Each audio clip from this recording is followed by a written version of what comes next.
사랑하는 성도 여러분, 시청자 여러분, 이 시간은 사랑장 12번째 시간입니다. 누군가를 사랑하는 사람은 그 사람에 대해 자주 이야기하는 것을 봅니다.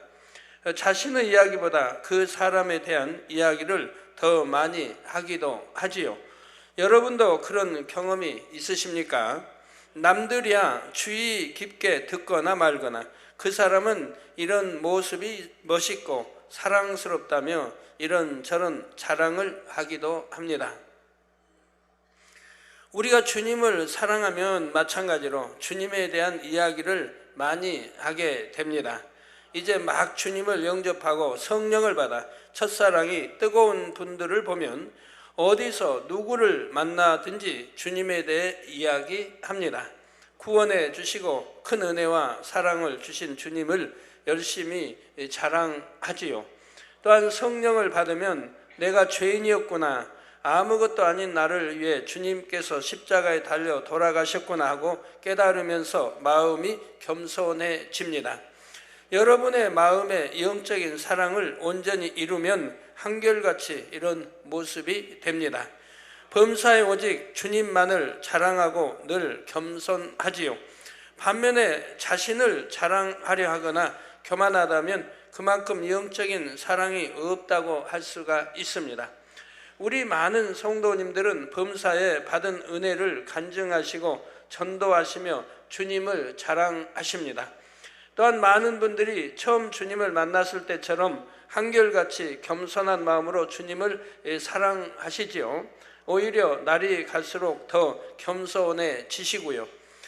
그런데 이 시간 말씀을 통해 혹여 그렇지 않은 모습이 발견되신다면 마음을 새롭게 결단하시고 정령 변화되시기 바랍니다. 여러분들이 처음에 하나님 만나서 그 충만한 때 열심히 주님 하나님 사랑한다고 사랑하기 때문에 열심히 만나는 사람마다 전도하고 전합니다. 그 마음이 식지 않고 오늘날까지 여러분이 머리 되고 일꾼 되어서까지 있다고 한다면 여러분들 전도에 다 대장들 되셨을 거 아닙니까? 얼마나 전도 열매 많이 맺히겠어요. 옛날에는 진리를 모를 때에도 근데 진리도 알고 그만큼 영적으로 들어가 말씀의 권세도 따르는데 그렇게 처음에 그 전도했던 그 모습대로 전도하신다면 얼마나 많은 영혼을 구원해내시겠습니까? 이전보다 더 뜨거운 사랑을 이루셔서 시편 44편 8절 전반절에 우리가 종일 하나님으로 자랑하였나이다 한 고백처럼 날마다 겸손히 하나님을 자랑하는 복된 입술이 되시기를 주님의 이름으로 축원합니다. 사랑하는 성도 여러분, 본문 말씀에 사랑은 자랑하지 아니하며 교만하지 아니하며 했습니다. 먼저 자랑이란 무엇입니까? 사전을 찾아보면 자랑이란 자기 자신 또는 자기와 관계 있는 사람이나 물건, 일 따위가 썩 훌륭하거나 남에게 칭찬을 받을 만한 것임을 드러내어 말함이라고 설명을 합니다. 자랑한다는 것은 간단히 말해 자기를 드러내는 것, 자기를 내세우는 것을 말합니다. 자기를 나 어떤 것을 드러내는 것, 자기를 나 어떤 것을 내세우는 것을 말합니다. 사람들은 대개 남보다 더 나은 분야가 있으면 자랑하고 싶어 합니다. 많은 사람들 가운데 드러나 인정받으며 칭찬받고 싶어 하기 때문입니다. 어떤 사람은 좋은 집, 좋은 차 등 자신의 부유함을 과시하려 합니다. 또 어떤 이들은 학벌이나 지위, 외모 등 남들보다 조금이라도 나은 것이 있으면 그것을 내세우지요. 예를 들어 공부를 잘하는 자녀를 둔 부모들은 이를 이웃에게 뽐내고 자랑합니다. 그러면 공부를 잘하지 못하는 자녀를 둔 부모들의 심정은 어떠하겠는지요? 함께 기뻐하는 경우도 있지만 대개는 자존심이 상하거나 마음이 상합니다. 괜히 자신의 자녀를 더 나무라기도 하지요. 자녀가 아무리 공부를 잘 한다고 해도 그 부모의 마음에 조금이라도 이웃을 배려하려는 선한 마음이 있다면 이처럼 자랑하려 하지는 않을 것입니다. 내가 자랑함으로 혹여 상대의 마음이 상하지는 않을까 주의하지요. 또한 이웃을 사랑하는 만큼 이웃의 자녀도 더 잘하기를 바랄 것입니다. 만약 자신의 자녀보다 이웃의 자녀가 더 잘했다면 기쁜 마음으로 칭찬해 줄 것이고요. 그런데 자기 자랑을 잘하는 사람들은 대부분 다른 사람이 잘한 것을 인정하고 칭찬하는 데에는 몹시 인색한 것을 봅니다. 남이 드러나는 만큼 자신이 가려지기 때문에 어찌하든 상대를 깎아내리려고 하지요. 그러다 보면 자랑이 다툼을 일으키기도 합니다. 이처럼 자랑하는 마음은 진정한 사랑과는 거리가 먼 마음이라는 사실입니다. 또 이렇게 자랑하면 높아지고 인정받을 것 같지만 진심 어린 존경이나 사랑을 받기는 어렵습니다. 저 사람은 저렇게 자기 자랑만 한다며 오히려 다른 사람들이 얕보며 시기 질투하게 만들 뿐이지요. 그런데 자랑 중에는 선하고 해도 마땅한 자랑이 있습니다. 바로 주 안에서의 자랑이지요. 고린도후서 10장 17절에는 자랑하는 자는 주 안에서 자랑할지니라 하신 대로 주 안에서 자랑하는 것은 얼마든지 해도 좋은 하나님 앞에 합당한 자랑입니다. 주 안에서 자랑한다는 것은 자랑함으로써 자기 자신이 아닌 하나님께 영광 돌리는 자랑이지요. 예를 들어 간증은 대표적인 주 안에서의 자랑입니다. 본 재단에는 개척 이래로 질병을 치료받았거나 가정일터, 사업터의 문제를 해결받고 축복받은 간증들이 끊이지 않고 있지요. 자, 많은 분들이 저는 죽을 수밖에 없었고 저에게는 아무 소망도 없었습니다. 이런 제가 주님을 영접하고 새로운 삶을 살게 되었습니다. 천국을 소망하며 달려가니 너무나 행복합니다 하고 간증하십니다. 또 가족들이 복음화 돼가지고 이제 이렇게 당장실 오면 그런 간증 참 많이 합니다. 우리 재단 몰랐더라면, 이 진리 몰랐더라면 저희는 벌써 이혼했을 겁니다. 또는 나는 이미 이 세상 사람이 아니었을 겁니다. 자살을 몇 번씩이나 시도했는데 이 재단 만나 변화되고 소망이 생기고 이제는 복음화돼서 참으로 행복한 가정을 이루고 있습니다. 이렇게 간증들을 참 많이 하십니다.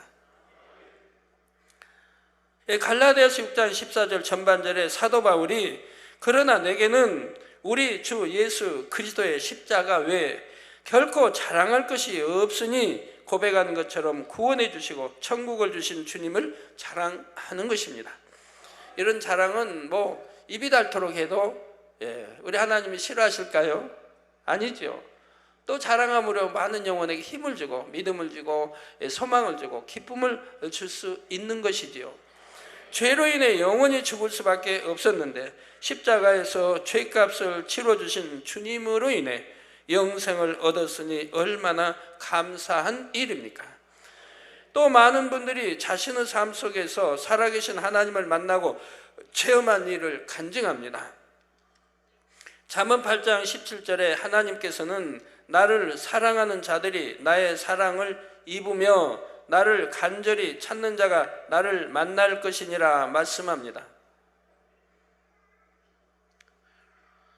많은 성도님들이 이 말씀대로 하나님을 사랑하는 행함과 하나님을 간절히 찾는 행함을 보였을 때 질병을 치료해 주시고 물질의 축복을 주시며 화평한 가정을 이루어 주신 하나님을 간증하십니다. 무엇보다도 하나님의 크신 사랑을 몸소 체험하고 더 큰 믿음을 갖게 되는 등 영적인 축복을 받은 것에 감사의 고백을 하시지요. 이런 간증들을 무수히 들으면서 우리 성도님들의 믿음도 더 크게 성장해 왔습니다.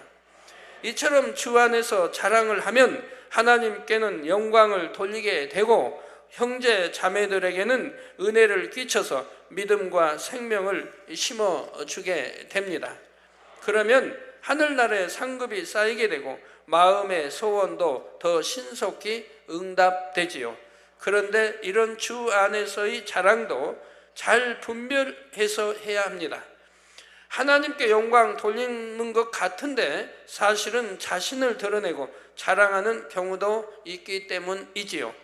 예를 들어 어떤 큰 축복이나 응답을 받았다며 겉으로는 하나님께 영광 돌립니다 말하지만 은연중에 내가 선하고 똑똑해서 이렇게 행했기 때문에 응답받고 축복받을 수 있었다고 으쓱해 합니다. 어떤 일꾼들은 하나님의 일을 이룬 후에 말로는 오직 하나님의 능력으로 이룬 일입니다 하고 고백하지만 은근히 나는 이처럼 성령의 음성, 주관을 밝히 듣는다 하며 자신을 드러내는 경우도 있지요. 이르 공로를 자신에게 돌리는 것입니다. 이런 경우 겉으로는 하나님께 영광 돌리는 듯 보여도 성령의 역사는 속일 수가 없기 때문에 때가 되면 그 열매가 드러나지요. 즉 사단이 송사하기 때문에 자신을 자랑한 결과가 열매로 드러납니다. 충성되고 성령의 음성을 잘 듣는다고 하던 일꾼이 이런저런 시험 환난을 당하기도 하고 자신을 알아주지 않는 것 같으면 주님을 떠나기도 하지요. 그래서 오히려 하나님의 영광을 가립니다. 그런데 이처럼 사람이 자기를 드러내고 자랑하면 결국 부끄러움만 남는다고 해도 자랑하고 싶어 하는 이유는 무엇일까요? 마음 안에 이생의 자랑이 자리 잡고 있기 때문입니다. 이생의 자랑이란 현실의 모든 향락을 쫓아 자기를 드러내기 위해 자랑하는 속성입니다. 요한 1서 2장 15절에서 16절에 이 세상이나 세상에 있는 것들을 사랑치 말라. 누구든지 세상을 사랑하면 아버지의 사랑이 그 속에 있지 아니하니 이는 세상에 있는 모든 것이 육신의 정욕과 안목의 정욕과 이생의 자랑이니 다 아버지께로 쫓아온 것이 아니요 세상으로 쫓아온 것이라. 그런 것들이 다 아버지께 온 게 아니라 이 말입니다. 즉 세상으로 온 것이라 이 말입니다. 곧 이생의 자랑은 세상을 사랑하는 마음에서 비롯되는 것입니다. 그러므로 자랑하는 마음에는 그만큼 하나님에 대한 사랑이 없는 것이지요. 따라서 마음의 참 사랑을 이루려면 마음에서 이생의 자랑을 뽑아 버려야 합니다. 성도 여러분, 아무리 자랑할 것이 많은 사람이라도 이 세상에 영원히 살 수는 없습니다. 길어야 몇십 년인 삶이 다 지난 후에는 천국 또는 지옥에 가게 되지요.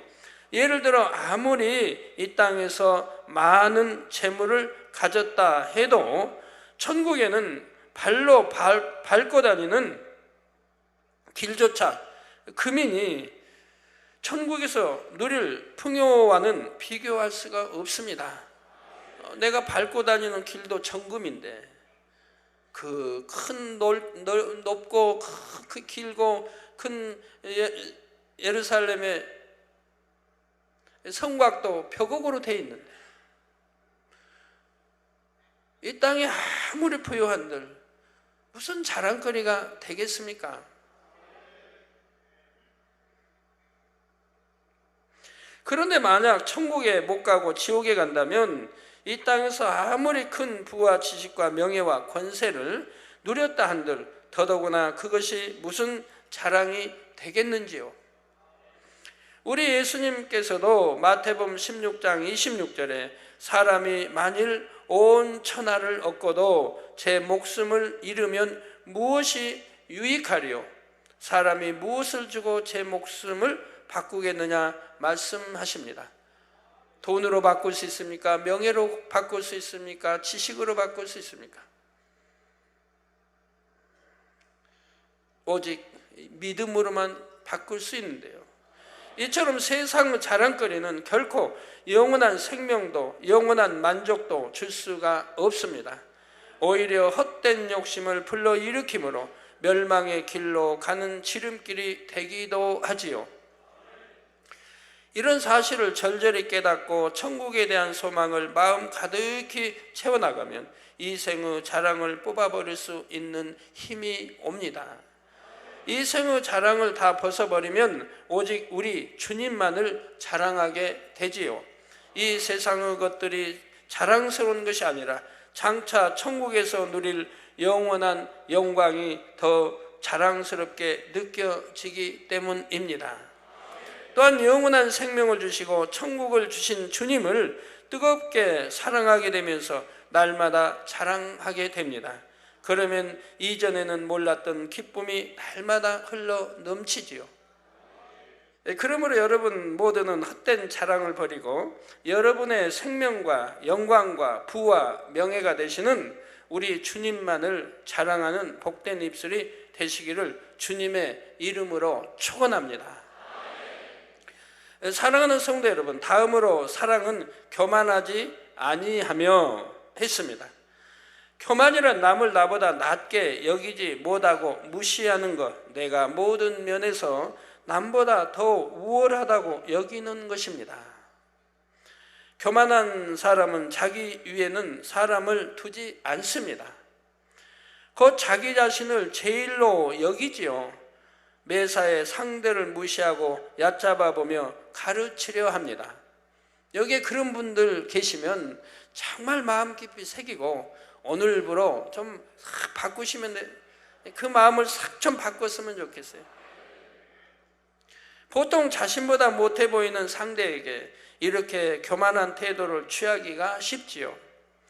그런데 교만이 심한 경우에는 자신을 가르쳐주고 이끌어준 사람이나 질서상 자신보다 높은 사람까지 무시합니다.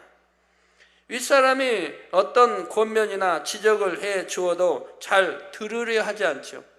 이건 참으로 교만하죠. 뭘 잘 모르고 저렇게 말한다 하며 불평하거나 이제는 나도 다 아는데 잘할 수 있는데 하며 오히려 권면하는 상대를 가르치려 하기도 합니다. 이런 상대와 대화를 하게 되면 곧잘 변론이 일어납니다. 더 나아가 다툼이 일어나기도 하지요. 이런 변론에 대해 디모데후서 2장 23절에는 어리석고 무식한 변론을 버리라. 이에서 다툼이 나는 줄을 알미라. 서로 변론 잘하는 분들, 부부간에 변론 잘하는 분들, 형제간에 변론 잘하는 분들, 이웃과 변론 잘하는 분들, 어리석고 무식한 변론을 버리라고 말씀하지 않습니까? 이에서 다툼이 나는 줄 알미라. 즉 변론 끝에는 다툼이 일어나는 걸 봅니다. 그것이 심해지면 혈기로 싸움으로까지 번지는 거, 세상 사람들은 그건 많잖아요.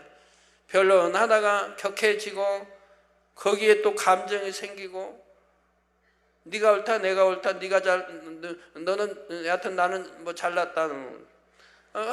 변론이 결국은 이제 변론이 다툼을 일으키고 이제 혈기를 내고 감정이 생기고 미워지고 그리고 등 돌리는 일이 생기는 걸 봅니다. 얼마나 어리석은 일입니까, 변론이.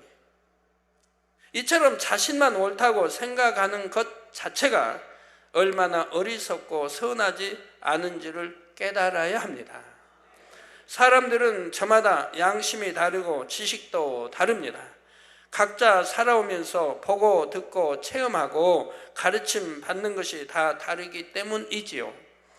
이렇게 입력되는 지식들 중에는 잘못된 것도 많고 스스로가 엉뚱하게 입력해 버린 것도 있습니다. 이런 것들이 오랜 시간에 걸쳐 단단하게 굳어지면 옳고 그름을 판단하는 기준이 되는 자신만의 의와 틀이 만들어집니다. 사람의 생각은 대개 이 의와 틀에서 나옵니다. 그러니 각 사람이 옳다고 주장하는 것들 중에는 옳지 않은 것들이 많지요. 그렇지만 자기가 옳다고 입력시켜 놨기 때문에 자기는 항상 옳다는 거예요. 상대만 자기 생각과 안 맞으면 상대는 그러고 나만 옳다고 그래요. 근데 또 가만히 생각해 봐요. 상대도 마찬가지니까. 상대도 자기는 옳고 또 상대는 그런 거예요. 그러니까 서로가 피차 답답한 거죠. 서로가 답답한 거죠. 나는 분명히 내가 옳은데 이거는 또 자기는 자기가 옳은데. 그래서 서로 답답하죠. 그래도 선하고 좀 그냥 참을 수 있으면 우리 그만하자고 이렇게 해서 절제하면 되는데, 그만하자고 해도 또 한 사람 끝까지 계속하면, 그러면 상대는 어떻게 해야 돼요? 그냥 끝까지 참아버려요. 그런데도 마음이 교만하면 자신이 틀려도 그것을 선뜻 인정하지 못하고 변론합니다. 그런 거는 자존심이 좀 강하다고 하죠. 그런 자존심은 아주 못된 자존심 아닙니까? 자기가 틀렸으면 내가 틀렸다고 바로 시인할 줄 알아야 되는데, 자기가 틀린 것 같은데도 끝까지 옳다고 변론하고 주장하는 사람은 그건 너무 그런 자존심은 얼른 버려야죠. 반면에 겸손한 사람은 설령 자신의 주장이 맞고 상대가 틀리다 해도 변론하지 않습니다. 왜 다툼을 일으키려 합니까? 그냥 참아버리죠. 안 해버리면 될 걸. 굳이 상대를 누르려고 하지 않지요. 겸손한 사람의 마음에는 그만큼 상대를 높이기 원하는 영적인 사랑이 임해 있기 때문에 상대를 무시하지 않고 하려고 하기 때문에 차라리 쳐버리고 마는 거죠. 상대를 진정 사랑하면 어찌하든 상대를 높이려 하고 아껴주려고 하지 결코 남을 무시하거나 이기려 들지 않습니다. 그러면 상대가 글려도 그대로 있어야 됩니까? 그런 뜻이 아니죠. 상대가 글려도 그걸 가르쳐주고 옳다 이게 이제 설명해주고 해도 상대가 듣지 않으니까, 그러면 듣지 않고 변론하고 싸움이 되면 되겠습니까? 차라리 말하지 않는 게 낫지 않습니까? 그런 의미에서 그렇지, 말해서 상대가 들을 것 같으면 그러면 해서라도 알려줘야죠. 가난하든 배움이 적든 자신보다 힘이 약하든 진심으로 상대를 자신보다 낮게 여기지요. 상대가 어린아이라 해도 그 마음을 배려해 줍니다. 모든 영혼은 주님이 핏값으로 사신 존귀한 영혼들이라는 사실을 마음 중심으로 깨달아 알기 때문입니다. 자신 또한 주님께서 만나주시고 구원해 주시지 않았다면 죽어가는 영혼 중 하나일 뿐 주님 없이는 아무것도 아님을 중심에서 고백합니다. 또한 영적인 사랑을 이루는 만큼 겸손하신 주님의 마음을 그대로 담게 됩니다. 주님은 십자가에서 죽으시기까지 자신을 낮추셨고 제자들의 발을 씻기시며 낮아짐과 섬김의 본을 보이셨지요. 또 참 하나님, 본체와 하나이면서도 이렇게 종의 영상을 입고 종처럼 하셨고요. 여러분 모두 이런 주님의 모습을 마음 깊이 새기셔서 빌립보서 2장 3절에 아무 일에든지 다툼이나 허영으로 하지 말고 오직 겸손한 마음으로 각각 자기보다 남을 낮게 여기라 하신 말씀대로 모든 일에 누구를 대하든지 겸손히 행하실 수 있기를 주님의 이름으로 축원합니다. 사랑하는 성도 여러분, 그런데 눈에 띄게 자신을 드러내고 뽐내고 남을 무시하는 등 비진리의 행함들이 겉으로 확연히 드러나는 교만은 쉽게 발견이 됩니다. 이런 교만을 육적인 교만이라고 하지요. 육적인 교만은 주님을 영접하고 진리를 알게 되면 대부분 빨리 벗어버립니다. 그러나 교만이라는 죄성을 마음에서 온전히 뽑아버린 것은 아니기 때문에 신앙생활을 하다 보면 다시 교만이 틈타기도 합니다. 내가 교만하다고 알면 뽑아내기나 쉽겠는데 이 교만이라는 것은 자기 자신이 발견하기가 어려운 거예요. 남의 상대 교만한 거는 바로 눈에 들어오는데 자기 교만한 거는 모른다 이 말입니다. 교만한데도. 그러니까 빼내기가 어려워요. 또 교만도 여러 가지예요. 어떤 사람 자기 의와 틀을 육에서 의와 틀을 만들어 놓은 사람, 영적인 사람을 보면 바로 알 수가 있죠. 영의 사람이. 근데 어떤 사람은 영으로 들어가가지고 자기 의와 틀을 또 만든 사람, 이거 깨트리기도 어려운데 어찌하여 또 영으로 들어가가지고 자기 의와 틀을 만듭니까? 그럼 어떻게 만드냐? 육은 버렸으니까 선으로, 진리로 또 자기 의와 틀을 만들어가는 거예요. 그러면 이제 그 사람은 또 그걸 발견할 수가 없어요. 왜? 자기 선하게 산다고 사니까 거짓말 않고 뭐 기도하고 각종 예배 충성하고 선하게 산다고 사니까 욥처럼 말이에요. 고아 과부를 돌보고 구제하고 그렇게 산다고 하니까 아무리 친구들이 지적해도 깨닫지 못하는 것처럼 이렇게 자기 틀을 또 선으로 만들었으니까 이제 또 발견이 안 되는 거예요. 근데 누가 그보다 영적으로 높아서 지적해 줄 수가 있습니까? 깨우쳐 줄 수가 있습니까?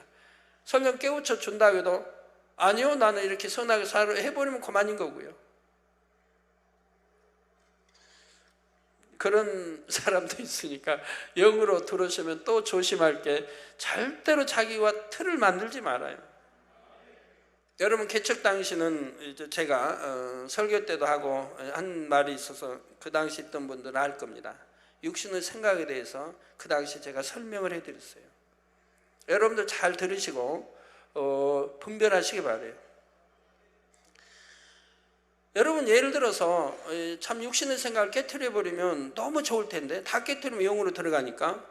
근데 예를 들어 뭐 미움이다, 내가 누구를 미워한다, 아니면 누구 어떤 이성을 뭐 간음을 한다, 만약 그런다고 해봐요. 그러면 믿음의 1단계에서는 버리라고 하니까, 생각하지 말고 버리라고 하니까, 육신의 생각 버리라고 하니까 버리라고 애를 써요. 미움 버리려고 했어요. 간음 안 하려고 했어요. 그런데 안 하려고 하면 할수록 더 찾아오는 건 어떡합니까? 생각 안 하려고 하니까 집요하게 찾아오는 거예요. 미워 안 하려고 하니까 맨 그 사람만 떠오르고 자꾸 미운 생각이 들고. 그러니 이거 얼마나 괴로워요. 지금도 여러분 그런 분 있으면 그게 믿음의 1단계라는 걸 아세요. 믿음의 1단계. 야, 초신자의 믿음의 1단계. 지금 신앙생활 오래 했는데도 아직 그런 분들은 내가 여전히 믿음의 1단계에 있다는 거 아셔야 돼요. 그럼 이제 신앙생활하고 기도하면서 열심히 이제 하나를 버려나가게 되면 조금씩 지배가죠. 지배가. 버리려고 하는데 생각 안 하려고 하는데 자꾸 생각이 또 떠오르고, 아니, 저 사람 미운데 또 떠오르고, 저 간음, 이게 또 떠오르고, 보기만 또 이런 걸 생각 안 하려고 하니까 더 지배하게 찾아오는 거예요. 이게 믿음의 1단계고, 이제 신앙생활 지배에서 좀 들어가면, 이제 믿음의 2단계로 들어가면 떠올리려고 안 하는데 떠오르긴 올라요. 하지만 좀 지배를 하고 나가고 있어요. 전처럼 지배하게 안 하려고 하는데 막 오는 게 아니고, 이제 안 하려고 하면 어느 정도 지배를 하고 있는 거예요. 그러니까 지배를 받고 있는 거예요. 육신의 일들이. 이게 이제 믿음의 2단계이죠. 믿음의 2단계에서 믿음의 3단계로 들어갈 즈음 되면 이제 지배를 많이 했어요. 이제 생각 안 하려고 하면 이제 생각이 잊어버리기도 안 하기도 하고, 이제 이런 단계까지는 갔죠. 그때는 조금 신앙생활이 좀 편해지겠죠. 믿음의 이제 3단계 들어가 봐요. 그러면 생각 안 하려고 하면 이제 지배가 돼요. 근데 금방 되는 건 아니에요. 또 버리려고 생각 안 하려고 노력해요. 믿음의 3단계 와서도 그래요. 그게 완전히 내게서 없어지는 게 아니에요. 이제 믿음의 반석쯤 서야 돼요. 3단계 믿음의 반석쯤 들어오면 이제 내가 생각 안 하려고 하면 이게 지배가 되는 거예요. 생각 안 하고. 뭔 생각이 떠오르면 내가 안 해야겠다 하면 그게 이제 사라지기도 하고 이제 지배가 되는 거예요. 이제 믿음의 반석에 섰죠. 믿음의 3단계 반석에 서면 생각 안 해야겠다면 안 해쳐요. 생각해야겠다면 여전히 생각이 되고요. 이 믿음의 이제 3단계 반석이죠. 자, 여기 더 지나서 믿음의 4단계 들어가 봐요. 믿음의 4단계.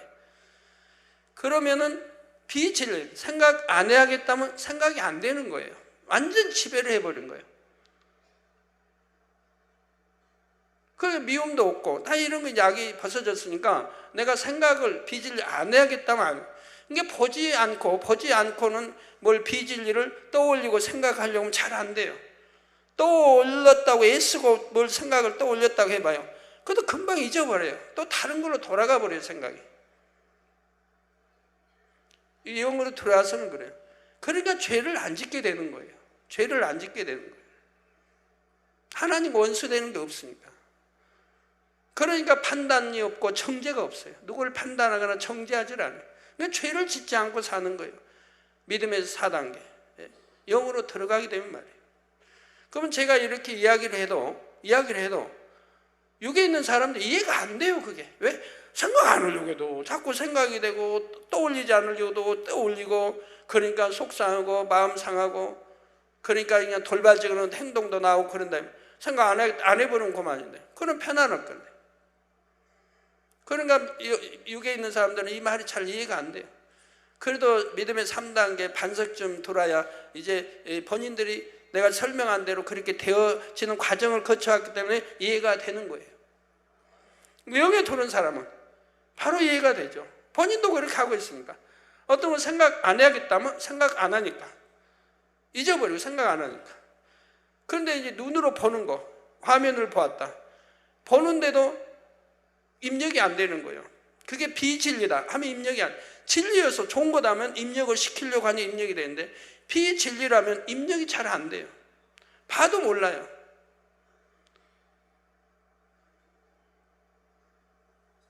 영에 들어오면 그렇죠. 그러니까 영의 사람은 얼마나 행복해요. 그러니까 마음에 평안이 있고 기쁨이 있고 항상 기뻐하고 감사가 넘치고, 마음에 싸움이 없어요. 육이 없으니까 마음에 싸움이 없어요. 악이 없으니까, 비진리가 없으니까 싸움이 없어요. 내 진리만 있고 선만 있는데, 사랑만 있는데 뭐하고 싸웁니까? 싸움이 없죠. 그러니까 육신의 생각이 없으니 사단이 역사하지를 못하죠. 이해가 되십니까? 우리 많은 분들이 이해가 됐으면 좋겠어요. 그런데 온영으로 들어가 봐요. 온영으로 들어가면 비진리라고 하는 것은 생각하려고 애를 써도 안 돼요. 생각하려고 애를 써도. 그 단계 왔으면 내가 온영으로 들어왔다 여기시면 돼요. 뭘 비진리를 놓고 생각을 떠올려서 해보려고 해요. 그러면 그게 1초 그냥 생각이 딴 데로 가버려요. 아니면 무로 돌아가요. 무로. 아무 생각, 뭔가 생각을 뭐 떠올려고 했는데 떠올리지 않고 무가 되어버려요. 그러니까 죄를 지을 수가 없어요. 그 어떤 화면을 봤다, 나쁜 화면을 봤다, 보고도 몰라요. 입력이 안 되니까. 입력시키려고 애를 쓰면 모르는데 그럴 이유는 없고, 입력이 안 되니까 보면서도 그거 보면서 어떤 무인 거예요. 무 상태에 있는 거예요. 눈동자는 보고 있어도 무 상태. 누가 옆에서 지금 뭐 보셨습니까? 모르는 거예요. 입력이 안 됐으니까. 원령으로 들어가면 그렇다 이 말입니다. 그래서 아무 나쁜 걸 봐도 죄가 되지 않고 마음에 죄를 짓지 않으니까. 설령 아주 나쁜 걸 봤다고요. 그래도 죄가 되지 않아, 하나님. 왜? 내가 입력이 되지 않고 생각을 하지 않았고 봤어도 본 게 아니고 나는 무상태니까. 비진리라면 그래요. 진리라면 봐서 유익이 되기 위해서 입력시키려고 하겠지만, 비진리는 입력시키려고 하니까 봐도 모른다 이 말이에요. 이걸 어떻게 이해가 되겠습니까? 믿음의 1단, 2단계, 3단계는 몰라도 믿음의 1, 2단계는 이해가 안 돼요 이 말은. 어떻게 그런 게 있을 수 있냐. 보는데 왜 눈은 뜨고 보는데 왜 입력이 안 돼요? 안 됩니다. 비진리이기 때문에 입력이 안 돼요. 그러니까 하나님과의 사이에 죄가 되지 않는 거예요. 신앙생활을 오래 하면 많은 말씀을 들어야 합니다. 직분이나 사명을 받기도 하고 머리가 되기도 하지요. 그러다 보면 말씀을 많이 들어서 아는 것을 마치 말씀을 마음에 다 이룬 것처럼 착각함으로 나는 이만큼 이루었다, 나는 옳다 생각합니다. 그래서 들어 아는 말씀으로 상대를 지적하고 판단, 정죄하지요. 그러면서도 자신은 진리로 옳고 그름을 분별하는 것이라고 생각합니다. 영이 들어온 사람은 판단, 정죄도 않고 안 하는 게 바로 육이 없기 때문에 이런 진리에 어긋나면 바로 성령이 역사를 한다 이 말이에요. 성령이. 판단, 정죄할 일도 없지만 바로 이러면 성령이 바로 역사. 왜? 판단, 정죄하지 말라. 성경에 있는 게 바로 성령으로 음성이 온다 이 말입니다. 네가 누구를 판단하고 정죄하면 네는 하나님이 되어 있다. 하나님보다 더 높은 자가 되어 있다. 판단, 정죄는 하나님만 하실 수 있는 거니까. 재판장은 하나님 한 분인데 내가 하나님보다 더 높아 있어요. 그냥 얼마나 교만한 거예요. 이게 판단하고 정죄하는 사람들은 교만이 극치를 이루고 있는 거예요. 교만하지 않으면 그리하지 못합니다. 또 어떤 일꾼들은 마음이 높아져서 자신의 유익을 쫓아 꼭 지켜야 할 교회 규범이나 반드시 밟아야 하는 절차 등을 무시하기도 합니다. 이는 명백히 교회 질서를 파괴하는 행동인데도 나는 이만한 위치에 있으니 괜찮다, 나는 예외다 생각하지요. 자, 이처럼 높아진 마음을 영적인 교만이라 합니다. 이런 교만은 비교적 발견하기가 쉽지 않지요. 이처럼 높아져서 하나님의 법과 질서들을 무시하면서 하나님을 사랑한다면 이는 참이 될 수 없습니다. 다른 사람을 판단, 정죄하는 마음 또한 진정한 사랑의 마음이라 할 수가 없지요. 진리는 상대에 대해 오직 좋은 것만 보고 듣고 말하는 것입니다. 또한 하나님께서는 야고보서 4장 11절에 형제들아 피차에 비방하지 말라. 피차에 비방하지 말라. 왜 이렇게 대통령 후보 나온 사람들이 기독교인도 많은데 왜 이렇게 비방하는지 상대를. 피차에 비방하지 말라.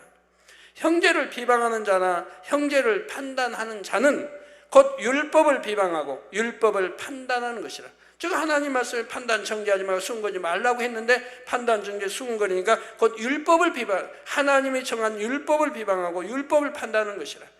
내가 만일 율법을 판단하면 율법의 준행자가 아니요 재판자로다. 율법의 준행자는 하나님이신데 자기 스스로가 이 재판장이 되어 있다는 말입니다. 즉 하나님이 되어 있다는 말입니다. 그러니 얼마나 교만하냐 이 말입니다. 그런데도 자기들은 모른다 이 말입니다. 그래서 상대를 헐뜯고 하는 게 다 그런 거죠.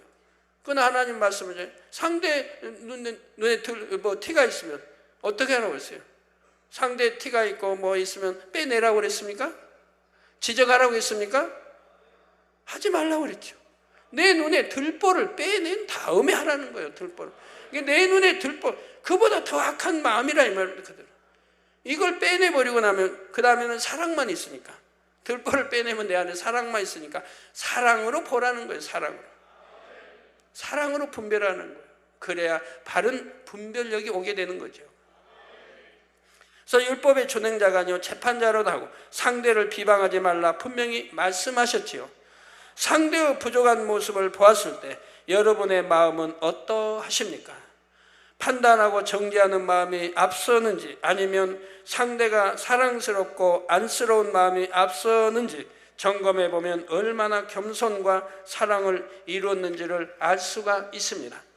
우리 성도님들 모두는 내가 이만큼 이루었다 하고 안주하는 일이 결코 없으시기 바랍니다. 항상 어린아이처럼 주님 앞에 자신을 낮추시며 모든 영혼을 자신보다 낮게 여기고 생명 다해 섬기는 최고의 사랑을 이루기까지 변함없이 달려가시기를 주님의 이름으로 축원합니다. 성도 여러분, 하나님을 믿지 않는 세상 사람들 중에는 나 자신을 믿고 삽니다 말하며 나름대로 최선을 다해 열심히 살아가는 이들이 있습니다. 그런데 세상은 그리 호락호락하지만은 않죠. 아담의 범죄 후 원수마귀가 세상을 주관하게 되면서 사람들은 갖가지 고통 속에 살아가게 되었습니다. 또한 세상에는 사람의 힘으로 해결할 수 없는 문제들이 참으로 많이 있습니다. 과학기술이 놀랍게 발달했다고는 하지만 태풍이나 지진 등 큰 자연재해나 갑작스러운 재난 앞에서는 속수무책인 경우가 많지요. 또 의학으로 치료할 수 없는 병이 얼마나 많습니까? 그런데도 많은 사람들이 갖가지 문제를 만나면 하나님을 의뢰하기보다 자기 자신을 의뢰합니다. 자신의 생각, 경험, 지식 등 세상 방법을 의지하지요. 그러다 일이 불통하고 갖가지 어려움을 만나면 하나님을 인정하지 않던 사람도 하나님을 원망하기도 합니다. 이는 사람의 마음에 있는 교만함 때문이죠. 교만함 때문에 자신의 부족함과 연약함을 인정하지 못하고 겸손히 하나님을 인정하지 못하는 것입니다. 또한 하나님을 오해하기도 하죠. 더 안타까운 것은 하나님을 믿는다는 사람들 중에도 여전히 자신과 세상을 더 의지하는 이들이 있다는 것입니다. 그러나 하나님은 사랑이시라는 사실입니다. 늘 자녀들이 잘 되기를 원하시고 돕기를 원하시죠. 그런데 사람 편에서 교만하여 하나님 앞에 자신을 낮추려 하지 않으면 하나님께서도 억지로 그 사람에게 간섭하실 수가 없습니다. 그러니 원수 마귀로부터 지킴받을 수가 없고 형통함을 입을 수도 없는 것입니다. 잠언 18장 12절에 사람의 마음의 교만은 멸망의 선봉이에요. 여러분, 이 마음의 교만은 멸망의 선봉이라 이 말입니다. 여러분, 전쟁터에서 군인들이 싸울 때 바로 선봉 있는 이 사람들이 먼저 죽는다 이 말이에요. 선봉 있는 사람들이 먼저 죽습니다. 겸손은 존귀의 앞잡이니라 말씀한 대로 실패나 멸망을 자초하는 것은 다른 그 무엇이 아니라 사람의 교만함이라는 사실입니다.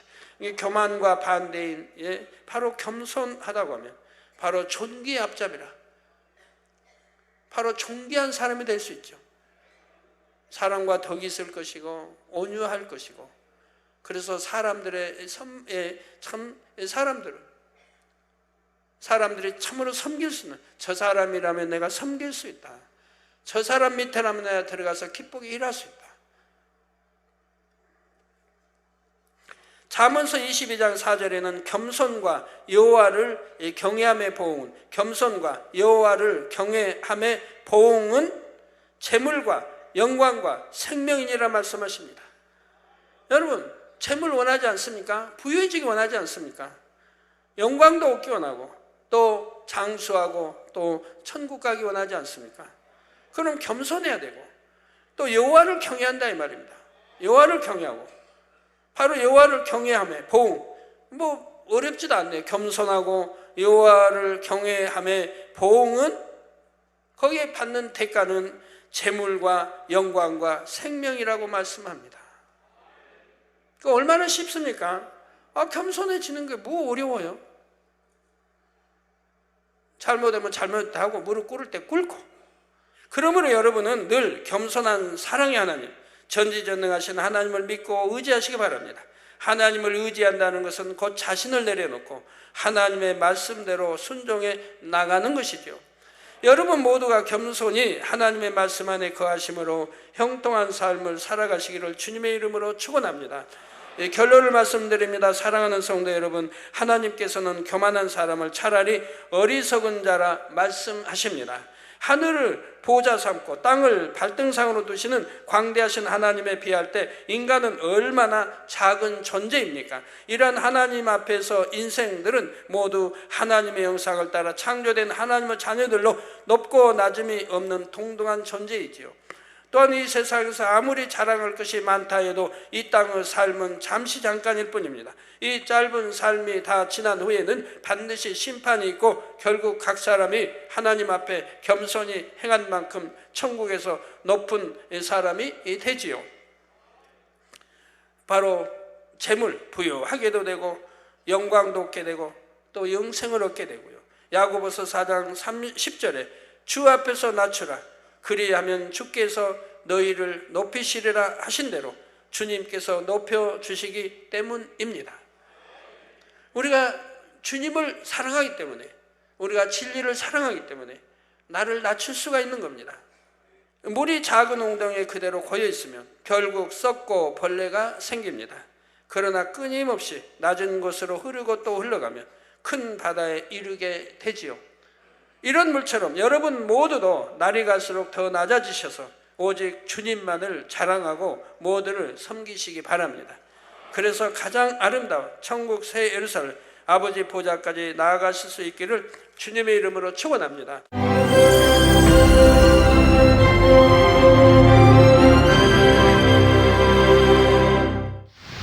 할렐루야. 전능하신 사랑의 아버지 하나님, 이 시간 기도받는 모든 성도님들 위해 안수하여 주옵소서. GCN 방송 시청자들이 인터넷과 화상을 통해 기도받는 지교회와 지성전 그리고 전세계 하나님의 자녀들 위에도 시공간을 초월하여 역사하여 주시기를 원합니다. 믿어지는 믿음을 주시고 부정적인 생각과 의심의 세력을 물리쳐 주옵시며 모든 시험 환난도 물리쳐 주옵소서. 머리부터 발끝까지 오장육부 뼈 마디마디 온몸의 신경 조직 세포 등 아픈 곳마다 성령의 불로 태우시고 근본의 빛으로 역사하여 주옵소서. 예수 그리스도의 이름으로 명하노니 원수마귀 사단 모든 질병 균 연약함아 물러가라. 빛이 여임하라. 모든 불치 난치병도 성령의 불로 태워 깨끗하게 역사하여 주옵소서. 말라리아를 비롯한 모든 풍토병도 물리쳐 주옵소서. 감기, 기침, 열, 몸살, 독감 등 각종 유행성 질병도 다 물러가라. 어떠한 유행성 질병 균도 틈타지 않게 지켜 주옵소서. 위암, 폐암, 간암, 유방암, 자궁암, 대장암, 피부암 등 각종 암과 에이즈, 백혈병, 뇌졸중, 고혈압, 저혈압, 심장병, 폐병, 위장병, 당뇨, 부인병, 피부병, 갑상선 질환과 모든 염증도 깨끗게 하여 주옵소서. 소아마비, 중풍, 관절염, 디스크도 온전케 하여 주옵소서. 요통, 두통, 신경통을 비롯한 모든 통증은 사라질지어다. 간질, 자폐증, 우울증, 조울증, 노이로제 등 모든 정신질환도 물러가라. 모든 마비된 것도 풀어지고 일어나 걷고 뛸지어다. 눈도 잘 보이게 하옵시고 귀도 잘 들리게 하여 주옵소서. 소경은 눈을 뜨고 기머거리는 들으며 벙어리는 말할지어다. 각종 사고, 후유증도 깨끗게 하시고 부러진 뼈도 붙여 주옵소서. 화상 입은 것도 온전케 하옵소서. 화기야 물러가라. 열도 물러가라. 아버지 흉터도 나지 않게 역사해 주시기를 원합니다. 마약을 비롯하여 각종 약물과 독극물 중독도 깨끗함을 입을지어다. 죽은 신경과 세포가 살아나며 죽은 자도 살아나게 하여 주옵소서. 잉태의 축복도 주시기를 원합니다. 잉태 축복을 받으라. 예수 그리스도의 이름으로 명하노니 원수마귀 사단아, 하늘 공중 곳에 잡은 악의 영들아 물러가라. 그의 사자들도 물러갈지니라. 이 땅의 악한 영, 더러운 영, 거짓되고 간사한 영, 이간질하고 미혹하는 모든 어둠들은 물러가라. 모든 흉악의 결박을 풀고 어둠아 물러가라. 빛이여 임하라. 아버지 하나님, 부르짖어 기도할 수 있는 능력을 주시고 죄를 버리고 성결될 수 있는 능력을 주옵소서. 영혼이 잘됨같이 범사에 잘되게 하시고 가정의 복음화도 이루어 주시기를 원합니다. 한 주간도 모든 사고와 재앙으로부터 지켜주시고 불통이 없는 형통한 삶을 살 수 있도록 축복해 주옵소서. 성령의 불담으로 천군 천사와 주님의 불꽃 같은 눈동자로 모든 하나님의 자녀들과 가정, 일터, 사업터를 지켜주시기를 원합니다. 학생들에게 지와 명철을 더하시고 공부도 할 수 있는 뜨거운 마음과 열정도 더하여 주옵소서. 마음과 생각을 세상에 빼앗기지 않도록 지키시고 하나님을 뜨겁게 사랑하는 학생들로 축복하여 주옵소서. 하나님의 자녀들이 먹으나 마시나 입으나 무엇을 하든지 하나님 앞에 영광 돌리는 삶이 되게 축복하여 주시기를 원합니다. 나는 하나님을 만났노라, 체험했노라, 응답 받았노라, 축복 받았노라, 간증하는 입술이 되게 역사하여 주옵소서. 아버지 하나님 감사합니다. 홀로 영광 받으옵소서. 우리 주 예수 그리스도의 이름으로 기도하옵나이다. 아멘.